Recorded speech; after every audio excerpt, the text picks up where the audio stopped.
Vayner Nation, a very exciting, brotherly, family vibes, family table vibes episode today. Look, between the DMs I get, the amount of information that gets thrown to me on email, DM, my text message, hit me up, 212-931-5731, about speaking. I want to be a speaker. I want to book you as a speaker, Gary. What is speaking? How do I get into speaking? I was like, fuck it. Let me just do a podcast on this so I can send it, so I get this over with. And so who better than my two brothers who run VaynerSpeakers, which is a VaynerX company. By the way, if you're a CMO, CEO, corporation, event, and you have not touched base with VaynerSpeakers, A, shame on you. B, I'm very expensive, so you're probably not gonna be able to book me, but we do rep some of the best speakers in the world. But here's the reason I'm saying this, and go to VaynerSpeakers.com.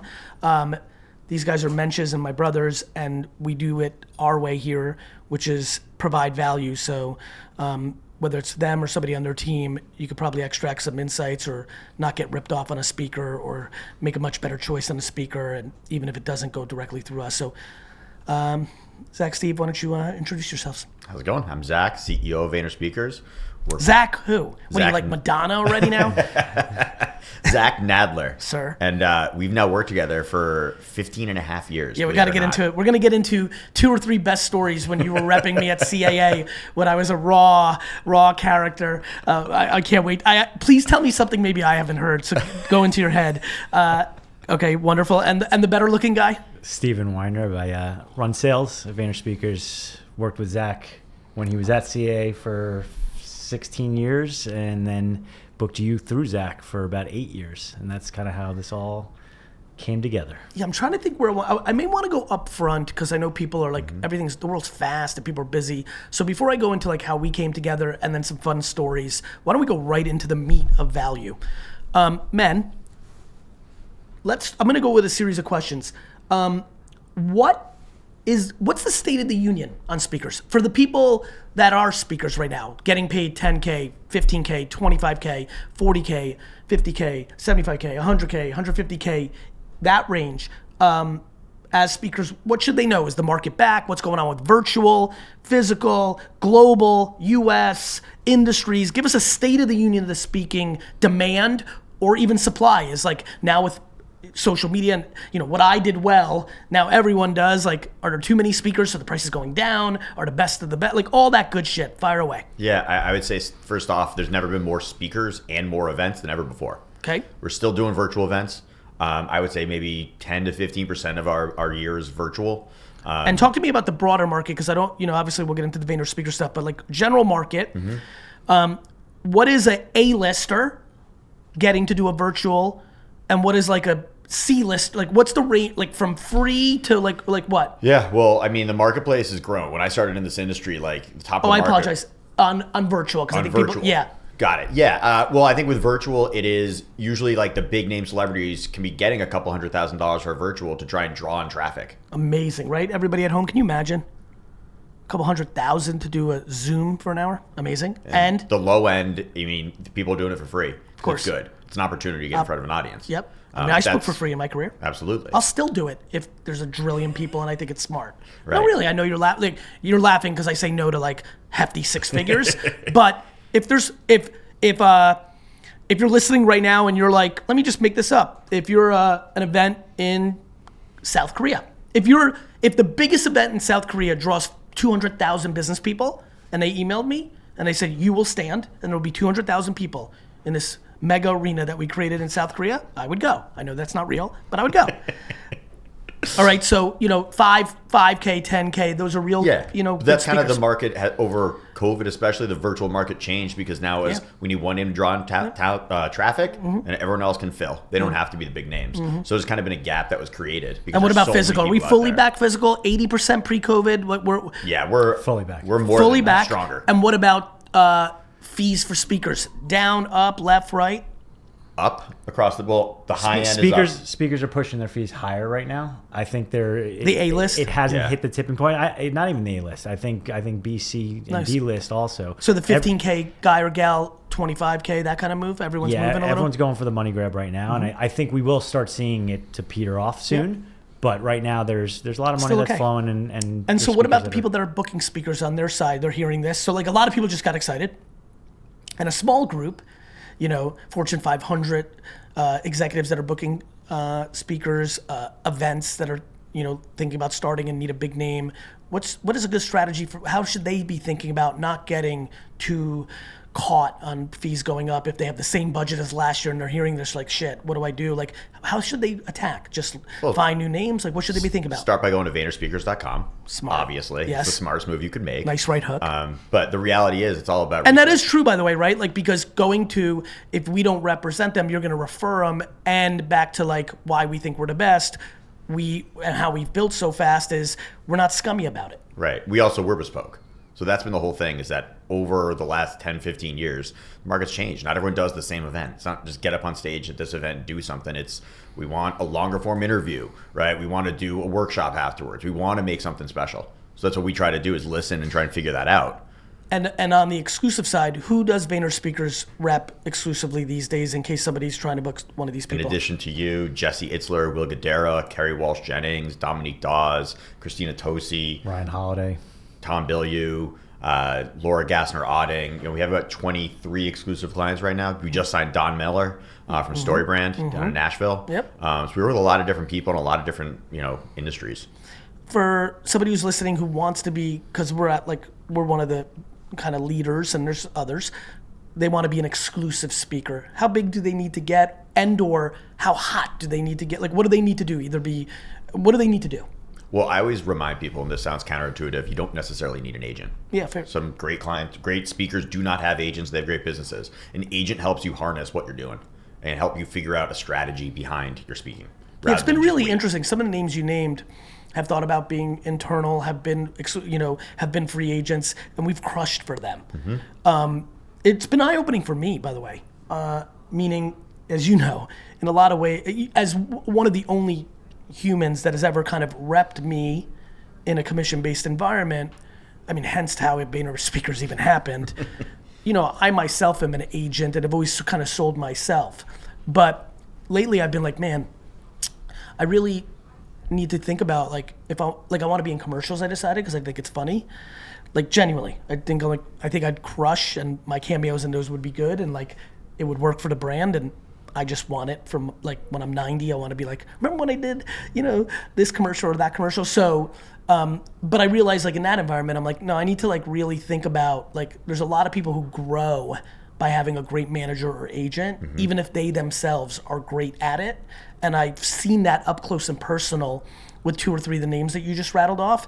They're doing way better by coming with us, even though in their gut, they were like, no, I want to do it myself, or I want everyone to rep, It's funny, I said something to one person once that wasn't about VaynerSpeakers. They were going to go to a different speaking bureau. I was, friendly, again, back to not being transactional, karma.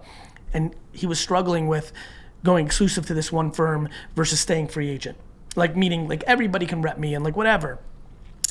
And I said, look, for some people, they can do it. But for most people, if everyone's repping you, no one's repping you. 100%. And I think where we've created success with some of the clients that you're talking about is they trust us to look at their entire business and what they do the same way we do with you, right? It's not a yes and no. It's not a transaction. It's not just a deal.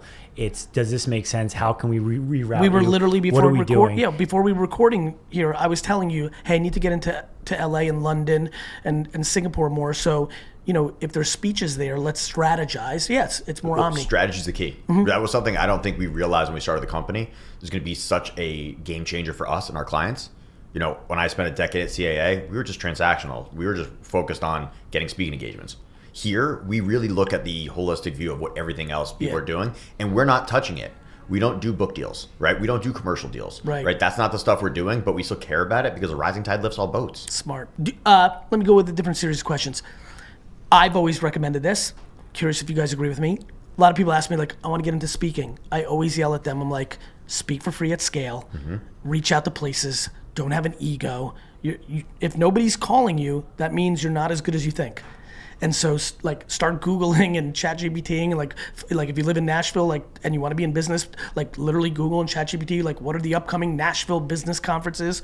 Go to the website, email, have humility, and be like, hey, I think I'm a good speaker. Here's my social. Will you tell the story about when you used to pour wine at that first event to get on stage? Yeah, I mean, like I would do anything. Like when I was building Wine Library TV, even forget about pour wine as like this is an added value. My first event that I think you're referring to in DC, Nick O'Neill's like DC meetup, I was the help. There was no stage. Yeah. I stood at a table and poured wine. I just wanted to be at a tech conference. Like, I don't think people realize that, and I think we say the same thing. Look, you guys know this because I've been saying this a lot more because I think I'm trying to find a way of how to communicate that humility is a superpower without me saying I'm humble. Like it's easy for me to be like, hey, tenacity's a superpower. I'm tenacious. I think when you say you're humble by nature, are you but I'm trying to find a new way in 2025 to tell people that I'm watching a lot of people right now that are on the same path that I was on or want to be on, and just I can see that humility is their vulnerability. But I think this is interesting. Because you have real look at this. You guys rep a lot and have repped and have been in the game for collective fucking 40 years or 50 years, whatever the fuck you guys' numbers at right now.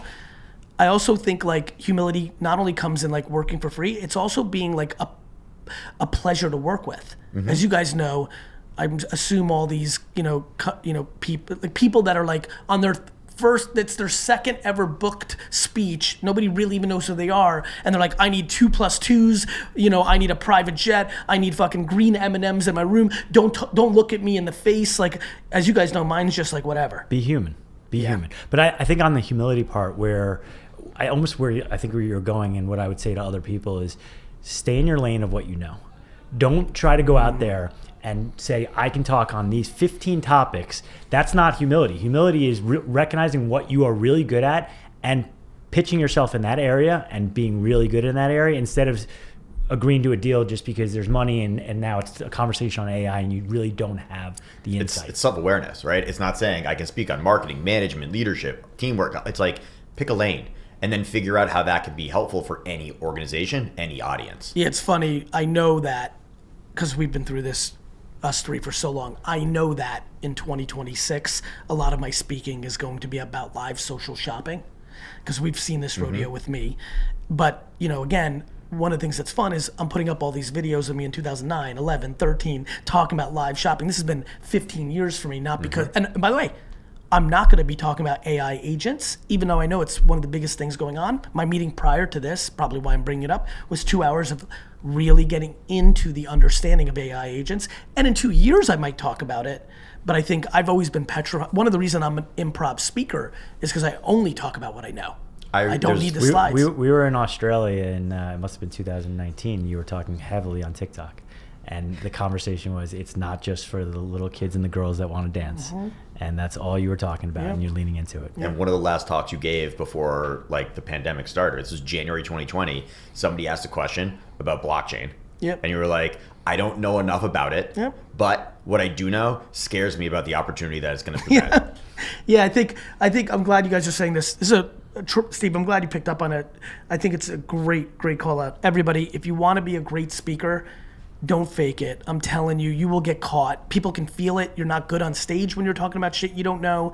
You can memorize a deck, and those are literally the public speakers who've done fairly well. Some of them have done well, but Zach will tell you for sure, and Steve as well. But Zach, I know I've talked a lot about this. Like, that's who the A players make fun of. It's like, what are you gonna give the same speech over and over? That's memorized. You're a robot. That's getting less interesting with AI coming and fucking virtual reality. And it can't just be about yourself. Right? I think people are kind of, they think I've got this amazing story. I overcame these great odds. And oftentimes they did. But that's not interesting to other people. It's like talking about your fantasy football team. No one else cares. Yeah. I mean, I think, correct me if I'm wrong, guys, the people that shot Osama bin Laden or had their leg eaten off by a bear and made it, those individuals do get a nice 2-3 year run. But but they have to be that extreme that everybody knows about it. It's not like you can't be Al Bundy and be like, I was good at high school football, 4 touchdowns. Like it needs to be so big and so extreme, and even those people struggle to have a 10-year run because like, okay, it's been heard. I'd be curious. Unless they reinvent themselves and then become good at something else. Give me. You got an example or? No, I think where I was going to go with it was more about the AI conversation in our space. Like live events are not going away. People want to be networking in front of people forever. Speakers on stage, the AI actually should scare people that are not experts that think they can learn from AI and then just be on aren't stage great on pitching. stage. Right. Yeah. Right? Like look, I don't care how advanced VR gets. Like we can go to an AI, we can go 30 years out. Even if I'm living in a fucking pod in the middle of nowhere, which by the way, I can get, nice. I'll be honest with you, I can get sold on it. Like you're still, and we may go robotic. I don't know, but I'm going to tell you this. As long as like the soul of a human's a part of it, you're going to want to come out of it at times. Like there is no 100%. And I actually think it's going to make things like speaking events, you can see it with stand-up comedy, between the political nature, where comedy really does well when we're all hurting, and the nature of coming post-COVID, you've got like, and with what Netflix has done for stand-up comedy, just general awareness, you've got comics that on where their brand sits today, 10 years ago, couldn't sell out small venues, selling out humongous venues. And I think how much I believe that the keynote format is the other one. And I think it's going to keep going. I agree. What else should we talk about from a VaynerSpeakers or a general speaker? How do we bring as much value for everyone who's listening? What else what haven't we touched on just yet that is like something you knew you wanted to talk about when we did this? Well, I'm curious for you, okay. Right? You've been a speaker, one of the foremost speakers in the world. Like you've done 100 speeches in a year multiple times, right? But then you ran an event. Yes, you had to bring speakers. Yes. How did you balance all of that? How did you balance your vision as a speaker? By leaning on you, Zach Nadler, so heavily that I barely even think I thought about it at all. Other than it was, listen, you really, first of all, it's the truth, by the way. Zach Nadler is, like, for anyone who doesn't know, not only VaynerSpeakers, but moonlighted out of the goodness of his heart, helping us at VCon in a humongous way, and it wouldn't have been anywhere close to what it was without you. And I'm excited for the next VCon, whenever that is. I'm staying on my stage at closing keynote thing. I appreciate that, but really, you had to balance, business relationships, personal relationships, and an audience. You know this. Yeah, so I'll answer. Thank you. One, audience over everything. So I didn't care if how did we get such great speakers? I am such a menschy, karma-driven human that I have so much equity in the universe that we're able to get people in a manner that most people can't. Right. And and this is, by the way, let me go on a side tangent. This is why nice guys finish first. When you actually have equity in the world. Like I know, and we work together, and I know my relationships with you guys, I know I could ask you for an actual favor that's hard. Because I'm a good dude. And I just don't understand how people don't know it. So that was a huge part. I think a lot of people don't have that leverage, right? It's back to why VaynerSpeakers is going to be the biggest speaking bureau in the world. We're not transactional. Even people we don't work with, we're just going to help. Like even this whole audience that's going to hear this for years to come. So first it was audience. Like, is this good? Like I had tons of friends. Like I want to speak. I'm like, fuck. I'm sick. I'll get back to you right now. Like because it's got audience over everything. That's my life, let alone VCon. Then it was do right by those speakers. But what was great about it was that I had already done right by all of them. So the last part was logistical, and that's where you came in. Like the fact that I had peace of mind that they weren't gonna not have be taken care of properly. Especially when someone's doing you a favor, which is what the speakers did for me. So many of them bent backwards. You want to make sure the hotel room's ready, and if they did, some of these people were quite famous. If they did have a weird request, were there those things accomplished, and like always, what was on my mind was when the flight's delayed, when the room is this, wait a minute, I'm on the same panel because they don't pay attention. I don't like that. All the shit that you personally had to deal with, had you not been in that role, I would have been way more anxious because all of those things I would have cared overly about. I found it interesting watching that role with the dynamic of you being a speaker and then being now an event organizer. Yes. And leaning on Zach Yes. as a bureau and also Yes. as your bureau for you to say this is a person that would make sense on stage, and Zach saying, but what content are we driving, right? And having that dialogue of amazing. we'll always book a speaker if you want a speaker. Doesn't matter. Yeah. You want that name, Yeah. but then also bringing up the conversation of what is the 100%. content? How do we build the content? And it was around less. people? And it was less. Over 3 years, it was less like, oh, this person stinks, Gary. What are you talking about? It was more about, to your point, Zach, and I was in the same place. Like, what was cool about VCon is it's so broad, right? It was mindset, entrepreneurship, strategy, technology. Like, most people at this point can play in some place, but to your point, I'm like, oh, they can play in one of these things.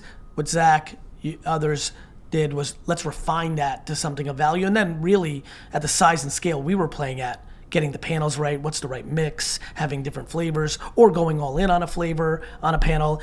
Yeah, it's an amazing strategy to put. But to be frank, man, and I think this will make sense to you, the event for me on that part, it comes very natural because the only thing I've ever thought about is consumer. Right. The way I sold baseball cards and wine and myself and VCon and what I'm doing with VFriend, like it's always like, how is this good for them in the short, medium, and/or long term? Which one is it? Am I communicating well? Blah blah blah. Well, and you've always, I should say, you've kind of given me the gift of context over the last 15 years, like understanding the context of things. I think with VCon, you would come in and say like, hey, are we thinking about doing something like this? Or this guy would be really fun to tell this side of his world. Yeah. And that was something that I think we didn't look at. And I think it was the most fun for me compared to all the other events I've worked on, because you kind of, you took the leash off a little bit and you let us do things that 100%. no other event was touching. 100%. Letting people talk about what they want to talk about, which is fun for the audience. They get excited about that. I got a good one because we have this kind of audience. This might be a good clip in itself. What if you're a speaker that's fallen off? Mm-hmm. There's a lot of them. I've been in the game for a long time, and I've been very fortunate. I do think context and evolution. I got fortunate that my skill was of the moment, which has allowed me to and I'm early too. I understand why my speaking in hindsight now reflecting on. I'm like, oh right, my core skill of not seeing around corners, but fast mover on it and right about it has really paid dividends. Not everybody got the luck of the DNA draw that's their skill set nor able to communicate. Like, what about speakers? Because I feel like there's probably 1,000 of them, and that's the number I'm going to use, that are either hear this podcast or see the clip if we decide to use it, that were making $50K 4 years ago, and now nobody wants them for zero. Like, what do they think about? There's style and there's content. Okay. Right? You were lucky to have both. Okay. Right? You can get on stage and deliver a talk on cookies if you wanted to. Yep. Right? Some people don't have that skill, but they got to lean on content. And if that's what they do, they got to refine their content, make it more modern, make it more relevant. Or if their style's suffering, get a coach, have someone help you figure out how do you get better, collect the audience and get them back to you. I think a lot of people just go to let me write another book, but that rarely works, because it's like, if you don't have the next thing, it doesn't matter that you're writing another book to make yourself relevant. You got to refine that content. I'm going to put you guys in a corner. But it's a fun corner. But it's going to require some humility. But it's awesome. So here it is. Let's give some flowers. Mm-hmm.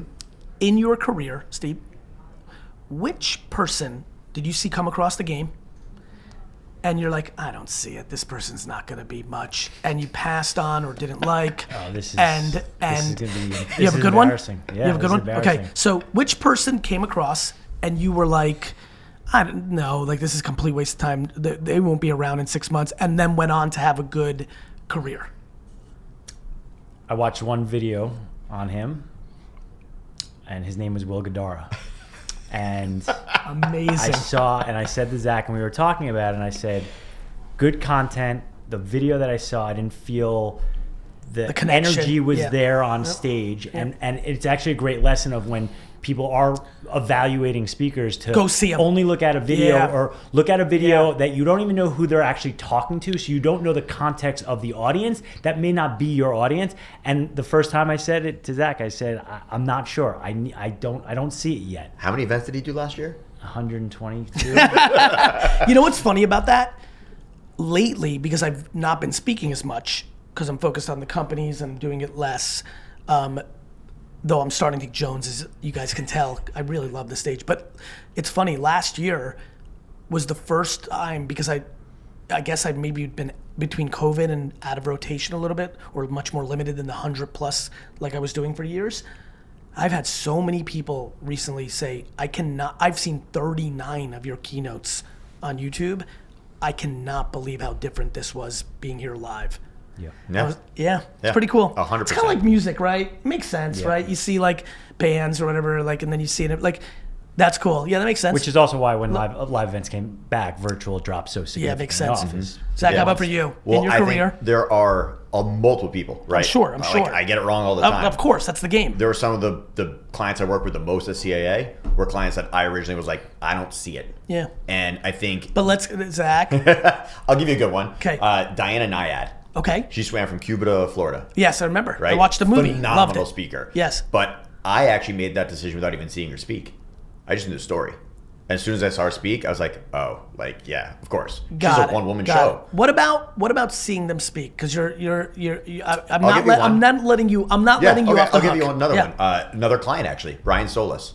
Oh, nice, He's Brian. someone who came around when I remember we started working together. when I was around. And I didn't Me, understand. Chris Brogan, him, that era. And I think I, like a lot of others, kind of pigeonholed into a social media world where that wasn't what he was. No. And he is just someone who also sees around corners, but adapts the idea of innovation for companies to understand how technology is changing the way they're actually going to see things. Nice. And we now represent him. Yep. But 15 years ago, I was like, I don't see it. That's fun. Anything else we didn't touch on that you kind of hope to get off here? No, I think it's I got to what I wanted. I wanted someone who's stale, someone who wants to get into the game, somebody who's on the corporate side of like how to think about hacking it. Well, and I think ultimately what we see right now is like it comes back to authenticity. We try to be transparent. There's a lot of phonies out there, and I think it's harder than ever to see them, and especially for inexperienced meeting planners. So I feel like I always just say, like, educate yourself. If you're a speaker, educate yourself on the marketplace. Know the players. Be in front of everyone. If you're in a meeting planner, don't just take someone's word for it. Watch a video. Read up on them.